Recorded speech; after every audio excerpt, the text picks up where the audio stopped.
we're going to head out to the garden in a minute, but I wanted to start in the grow room because I have some seeds that I need to stratify today and get soaking so that I can plant those later in the day. So welcome to Garden Preserve. I'm Carter. I'm so glad you're here today. All right, we're going to get to this. I'm going to bring you down so you can watch what I'm doing. There's no great mystery to it, but the theory is that it helps seeds to germinate a little bit faster. Seeds that have a hard shell on the outside to germinate a little bit faster. So we're going to nick them, and I just have some nail clippers to do that with. And then I'm going to soak them in a little warm water for 3, 4, 5 hours. Kind of depends on the rain schedule today, so I can get them in sometime this afternoon. So as long as we're down here for this, I thought I'd give you a little tour of what I call the grow room. It's also a garden shed. So it's grow room behind me and garden shed behind you. So we'll just take a little look. It's still a little discombobulated from planting season, but just trust me when I say it is not nearly as insane as it was 3 or 4 weeks ago. So I thought we would take this opportunity to do that before I get into fall seed starting, which I'll be starting here probably in early July to get my brassicas ready so that I have enough time to get them in and then put my garden to bed before winter this year. Last year it just kind of dragged on and on and on. I kept waiting for things to get done. So forget that. My goal is to get that started at an appropriate time so that I can finish up, wrap up the year, and that I can take a break from the garden, you know, December, January, February. Okay, so let's get these seeds started off the right way, and then we'll do a little tour around the room. Okay, so the seeds that I want to do today, and I had actually sown some of these outside, oh my goodness, a month or so ago, and then just after I planted them, we had just crazy rains, tons and tons and tons of rain. We had hail, we had all kinds of crazy stuff, and then we dropped down to some lower than normal temperatures. Especially my nighttime temperatures dropped down into the 50s, and I know that my soil temperature lost some ground then. So I planted them at a time where they did not have ideal germination circumstances, and I don't know, I should have done a better job checking the weather, I suppose, but it felt hot to me, so I thought we were good to go, but we were not.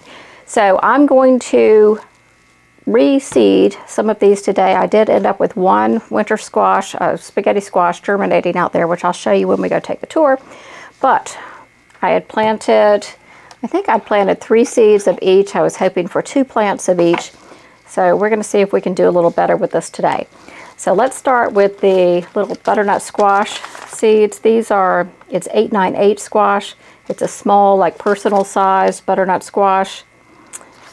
Yeah, so I sowed the seeds outside on April 29th, and then, you know, the heavens opened and it was just nothing but water after that. So let's see if we can get some better time. They have, I think, 3 days coming up where there is no rain in the forecast, but I will have them near a little sprinkler head and make sure that they get some water, but not, you know, 4 inches in 2 days. So all I'm going to do, here's my little seed. I'm going to nick on this side, just a little nick. I'm not going to go too far. I don't want to damage the little, whatever it is, embryo, I guess, that's in there. But I am going to give it a little nick so that the water, let's see if you can see this, can soak in, can get through that dermis. So let's see if you can see that. You see that little nick that I have in there? I think you can. There you go. Maybe that's better. Okay, so I'm going to do that to 3 seeds, and you want to do it on the side that's not the pointy side, right? So this one's a little harder to tell because it's kind of a narrow looking seed, but I'm going to do it on this side, which is not the pointy side. I'm not going to do it right at the tip. I'm going to do it kind of off to the side there. Okay, so there's a little nick in that one.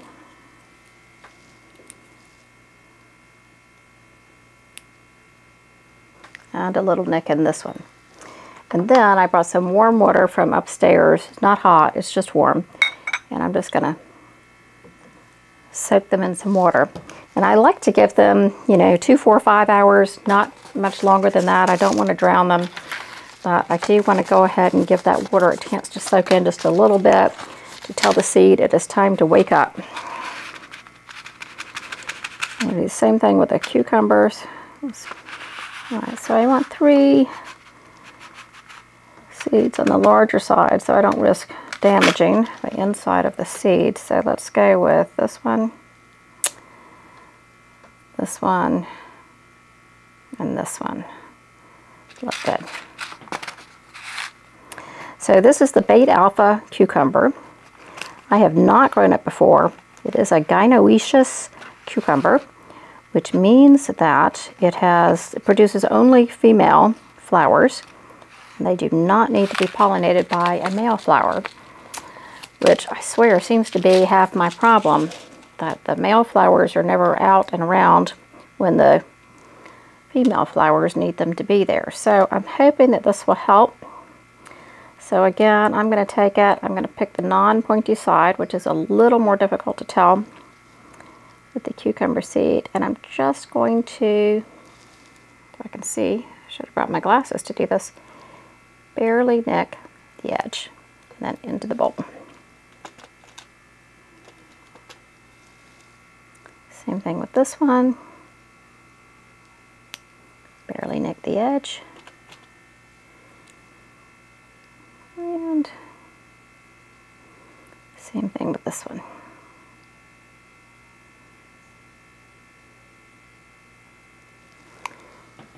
I really should have brought my glasses down here. Old lady. Okay, got a little warm water in here. And now let's do the spaghetti squash. This again is a personal size spaghetti squash, which is my favorite keto noodle, if you will. I love spaghetti squash. David does not like it quite as much as I do, but sometimes that's what he gets. Okay, so I have I have 1 plant that germinated, so I think I might only plant 2 more because I really just want to end up with 2 so that I have plenty of room on that trellis. So let's do 2. This one.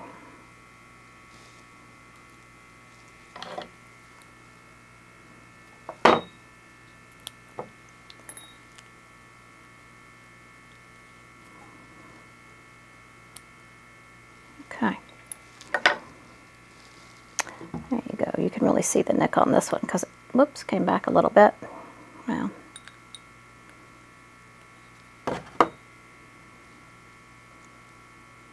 There you go. Perhaps I nicked a little more than I had intended on that one, but at least you can see.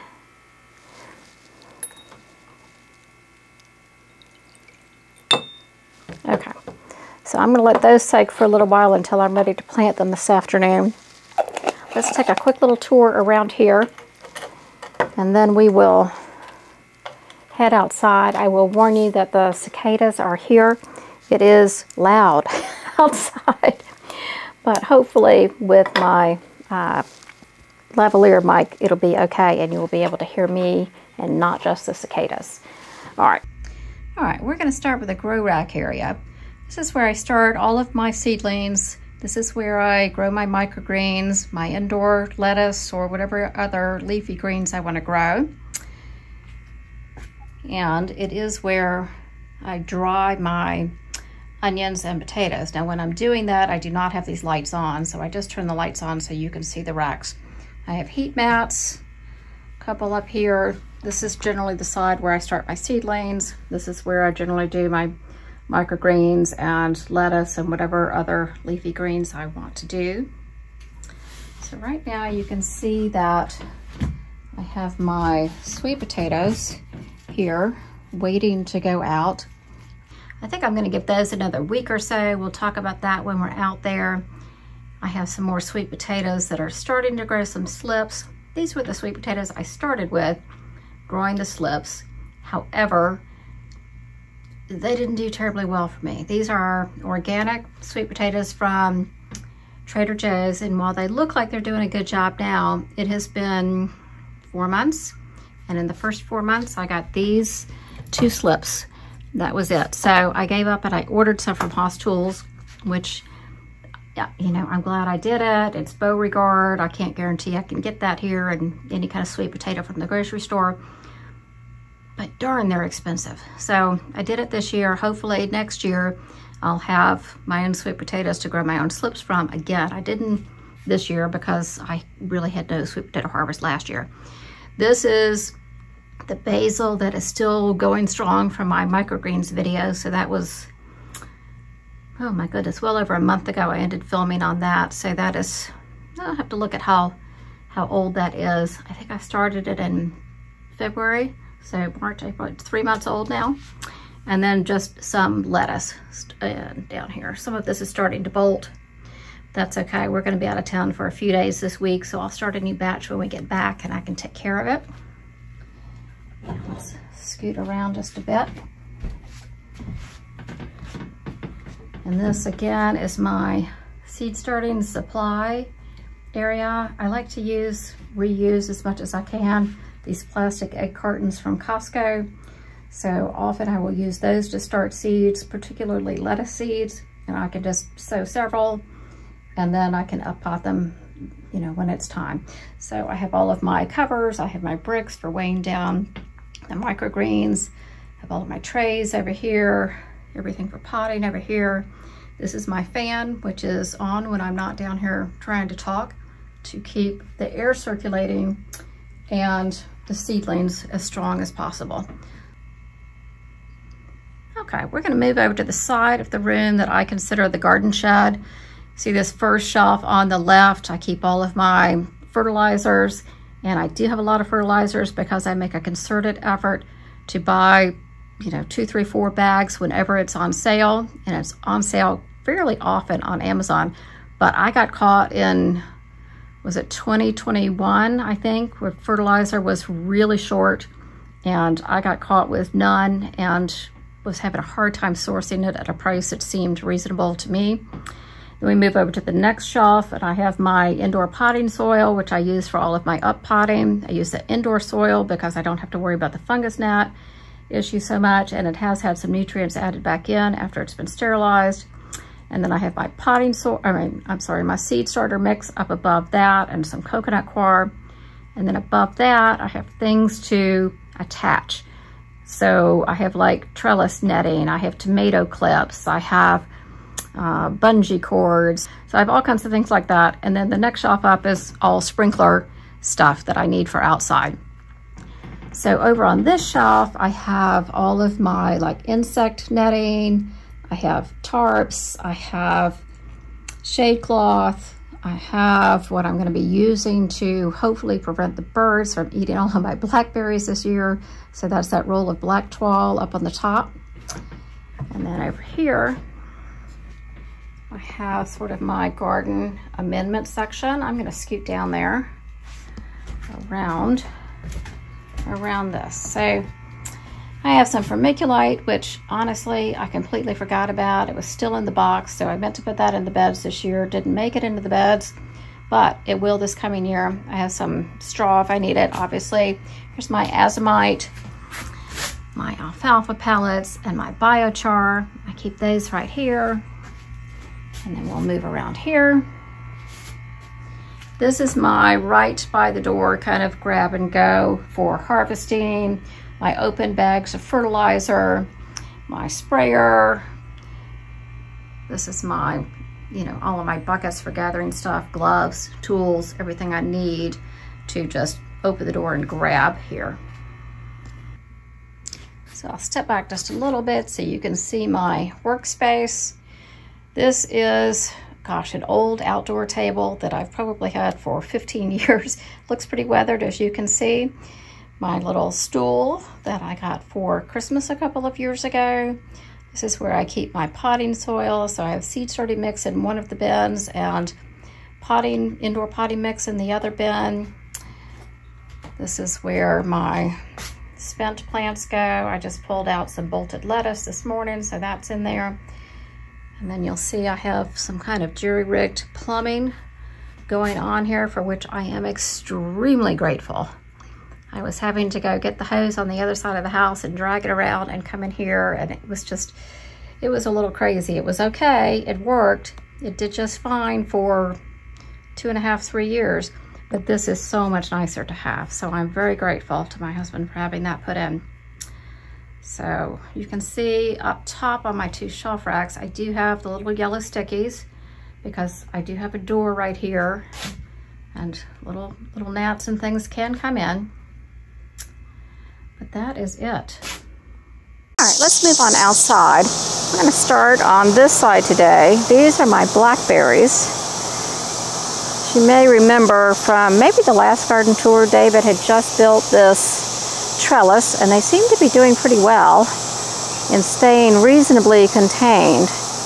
Let's see just how many berries I have coming up. I'm so excited about this, but I have to be able to protect them from the birds and the squirrels this year. So I have that black tulle I pointed out, and it's now May. I don't think I'm going to have any blackberries until, I don't know, end of June, beginning of July.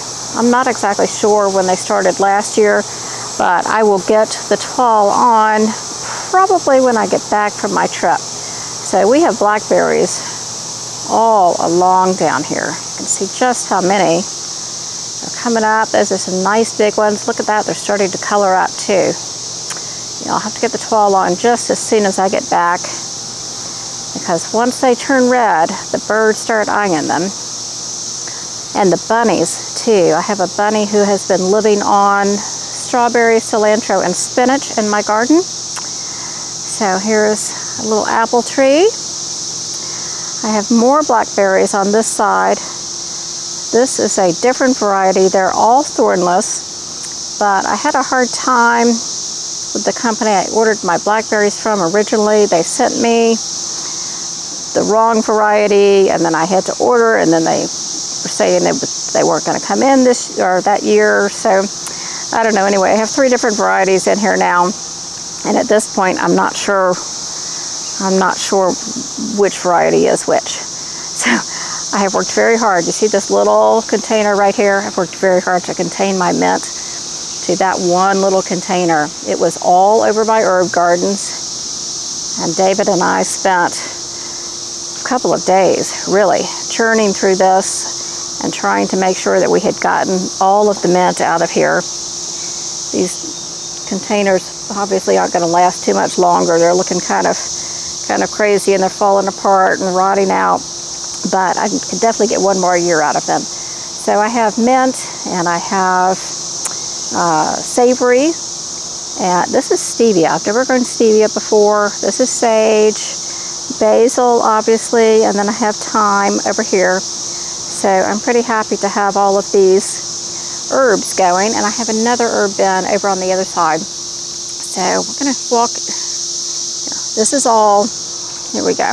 Here's the mess in my garden. This is all mint and spent blackberry canes that we've been pulling out. You can see now the mint is starting to root in the ground, but I wanted all of it to die before I put it in the compost bin, so I may just end up putting it in the lawn waste trash bag and let the trash guys take it. So these are all hot peppers. You can see I have peppers. They're off to a great start this year. Those that are producing the yellowish peppers over there, that is Santa Fe Grand. This is a blazing banana right here. This long skinny thing, supposed to be a very hot banana pepper. So this is an early wonder tomato. I had intended to plant a couple of those in the garden, and I ended up giving them away instead. So I do have a couple little tomatoes starting there, so that's terrific. But the plant is looking a little malnourished, and I have a couple of them that look like that. I assume that is because we had so much rain, but I will get some more fertilizer down and try to take care of that. We'll move, while we're here, so see that little thing with the eyes? It's a solar charged, I don't know what you would call it, a face with red glowing eyes, but it keeps the deer away. So at night, those little eyes flash red, and it has been the best thing I have found to keep the deer out of my garden. So this bed here, I have onions along the front, and then determinate tomatoes. These are determinate slicing tomatoes. right here, just behind them, on this side of the panel. I don't see any, well, yeah, there's a little fruit forming there. So we're starting to make some progress. On the other side of this bed, we have my indeterminate tomatoes. Those are looking good. I'm trying to double stem those this year. Last year I was not super on top of keeping them to 2 stems. This year I am trying, although it looks like this one is trying to go to a 3rd stem. We'll see, that's pretty far along. I try to get to them before that stage. Got another one that looks like it's going to a 3rd stem there. So maybe we cut off the limit at 3 stems. We'll see. And then I have some flowers down here. I tried to do a better job with some flowers this year. It is nice to have them. I'm not sure I did a great mix of colors. I seem to be fixated on orange, and I really wanted more pink, but we'll see how that goes. So these two on this side of the trellis are cherry tomatoes. I have several tomatoes on one of them. I have 2 cherry tomatoes on this side of the trellis as well. And this is my potato bed, which, as you'll recall from the last garden tour, it was all standing straight up and looking great and super healthy. And then we had crazy winds. I mean, just crazy winds. And then we had all that rain, and parts of it has stood back up again, parts of it just haven't. And it is too early, I think, for these potatoes to be saying, yeah, we're nearly done. But you do see I have some yellowing down there, some that are not looking like they have much left to give. But I'm going to let them go as long as they can. I have a whole bed full of potatoes in there. So I am excited for that. Let's go over and take a look at this bed. This is kind of a mix of leftovers bed. So these are a couple of Roma tomatoes and a couple of determinate slicing tomatoes in here, along with my Swiss chard. You can see all my spinach has become bunny food. Every single one, every single plant of spinach has been eaten by the bunny, which, you know, it is what it is. He's cute. He doesn't eat too much, but he does like spinach, cilantro, and strawberries. So I've gotten very few of any of that. So I see some fruits forming over there. This is great. Kale has been great. We've been eating a lot of kale salads. So this is some garlic and some elephant garlic. And, you know, I have to tell you, it's been kind of looking kind of rough this year. Again, I don't know whether it's all the rain that we had, whether it was we got hot soon and then we went back to cold. I don't know what's going on there, but I'm not incredibly optimistic about the garlic this year. It's the first time I've grown elephant garlic, so we'll see. I also have some music garlic in there, my regular hardback. I've gotten some scapes, not a ton of scapes. Here's one starting. You can see that one starting there. And then this bed is onions and shallots and garlic again. I pulled out some of my multiplying shallots yesterday. Those were the ones you saw drying in the grow room. I need to take care of the rest of these as well. They've been going gangbusters. Again, my garlic is not looking fantastic. Elephant garlic, not looking fantastic. These are shallots in here. I have not grown shallots before, so I don't know if those look good or not. And then my onions look terrible, I think. They got blown over, and then they got the heavy rain. I am not terribly optimistic that I'm going to have a fantastic onion year this year, but I am trying. So we're at 14 hours of daylight now. The bulbing process should start soon, but my onions, I don't expect them to be ready until July. So we have some time, so I remain hopeful. But that's how that looks right now. See, it looks kind of rough in that garlic and shallot patch there, doesn't it? All right, let's head over to the other side. All right, let's start with this pitiful bed here. This was my brassica bed. Harvested all of that except 2 cabbages down here. And this was my potato bed last year, as you can tell. We left some in the ground, really thought we had canvassed that whole thing and we're looking good. But I have already harvested a few new potatoes and they were fantastic. So kind of a happy accident there. I have these cabbages. They're pretty badly eaten, but they are heading up. So I think I'll just give them a little while and see what happens. This is going to be the sweet potato bed. This is the only bed in the garden that has not been amended and topped off. So I'll be doing that probably when I get back from being out of town, and then I'll get the sweet potato slips in there. I do have more cherry tomatoes here, and you can see I'm getting a lot of fruit on some of these. Let's see, around here, starting to pop up all over the place, and I'm so excited. This is Sun Peach, great producer for me, and our favorite cherry tomato last year. This is my Sun Sugar. It's starting to fruit up as well. Lots of fruiting happening on this one. That's another Sun Peach. I think I ended up planting 3 of those. You may or may not have noticed that I did not show you a loofah plant because I did not plant loofahs. That was based with extra cherry tomato plants, and I just couldn't stop myself. So that's what I did on all my arches. So this is a Mexican sunflower. He's looking pretty good. I think he's supposed to get to be about 3 feet tall, so we'll see. This is some other variety of sunflower that I was expecting to get to be about 6 feet tall. But again, we will see. Go into the hot peppers. I've got some of this was originally weather damage, but now it looks like I'm getting, clearly somebody is munching on my plants now. So we've had so much rain, I haven't been able to put any spinoside or anything on them, but maybe today. So this is Pekim. This is a jalapeno-like pepper. I have real peppers there already, so I'm pretty excited by that one. This is the garden salsa, which I expected to be a jalapeno-like pepper. And you'll see the shape is much different than what I was expecting. So we'll see about that one. Here are my old standby jalapenos. Not doing a whole lot yet. The Jedi there has 3 or 4 fruit underway. The jalapeño doesn't have much going on right now.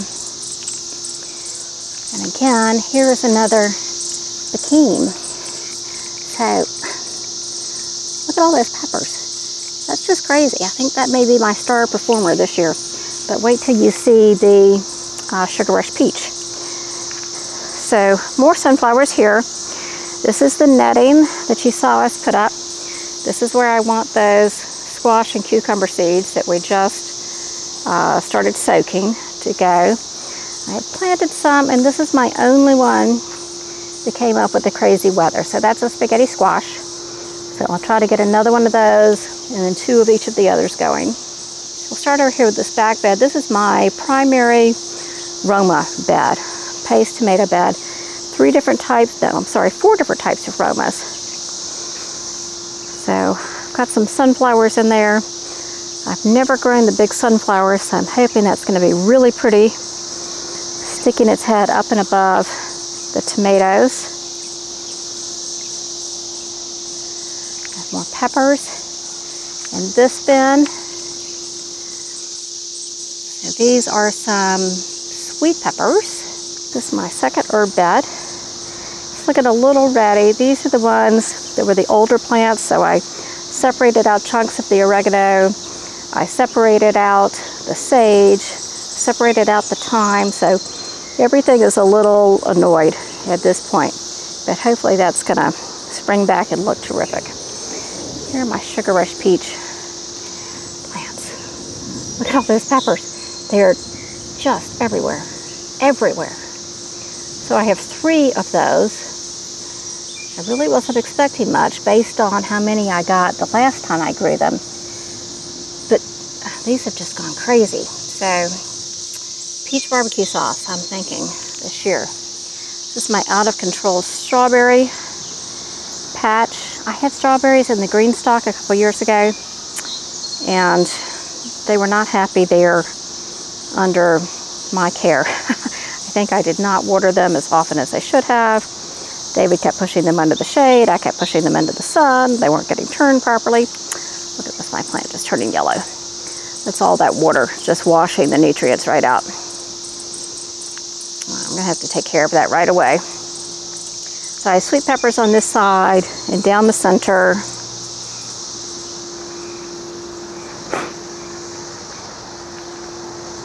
I'll go on the front here. I have another row of onions. And then I have some more hot peppers. Lots of jalapeno type peppers. I was really thinking I was doing a better job at diversifying,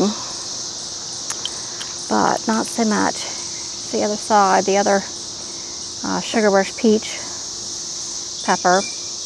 So right on cue there, as I was finishing that last bed, my camera said, too hot out here. We are done, go inside. So here I am coming in to tell you, thank you so much for being with me in the garden today. It is really feeling like a summer garden to me now that my tomatoes and peppers are in. Once I get the squash, the cucumbers, and the sweet potatoes going, it's full on summer from there. You may have noticed I don't have any zucchini out there now. I don't have any green beans out there now. I kind of missed my window in terms of how our heat's going to go for the green beans, so I may do some in the fall. We'll see how that goes. I've never had tremendous success in the fall, but I might try just in case I can.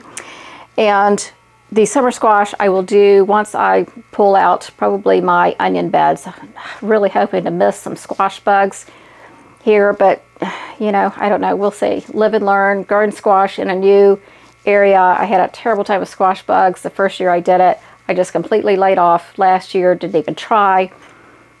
So I don't know. We'll see. We'll fight that together and maybe commiserate. I hope not. I hope you don't have the same issues with squash bugs that I have.